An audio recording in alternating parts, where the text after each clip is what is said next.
Breaking news. Uttar Pradesh లో నర్సరావుపేటకు చెందిన పర్యాటకుల బస్సు ప్రమాదానికి గురైంది. నైమిసారణ్యం నుంచి అయోధ్య వెళ్తుండగా ఈ ఘటన చోటు చేసుకుంది. బస్సులో ఉన్న సుమారు 50 మంది ప్రయాణికులు స్వల్ప గాయాలతో బయటపడగా ప్రాణాపాయం తప్పడంతో బాధితులు ఊపిరి పీల్చుకున్నారు. లక్నో, అయోధ్య మీదుగా నేపాల్ వెళ్లాల్సి ఉండగా మార్గ మధ్యంలో ఈ ప్రమాదం జరిగినట్లు సమాచారం.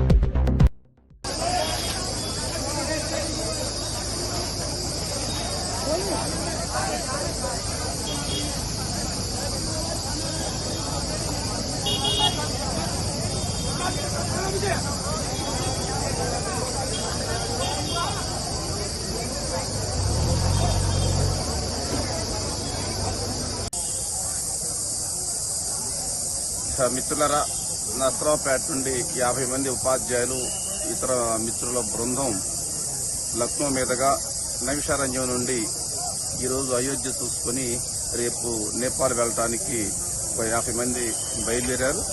20 సాయంత్రం నర్సరావుపేట నుండి హైదరాబాద్ వచ్చి హైదరాబాద్ నుండి లక్నో ఫ్లైట్లో వచ్చారు.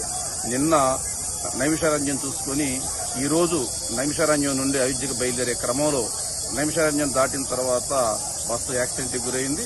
అయితే ప్రయాణికులందరూ స్వల్ప గాయాల మినహా సురక్షితంగానే ఉన్నారు. కాబట్టి నర్సరావుపేటలో ఉన్నటువంటి మిత్రులు ఎవరైనా సరే వాళ్ళ బంధువులు ఉంటే ఆందోళన చెందవలసిన అవసరం లేదని చెప్పి ఈ రాకీ మీడియా ద్వారా మీకు తెలియజేస్తున్నాం.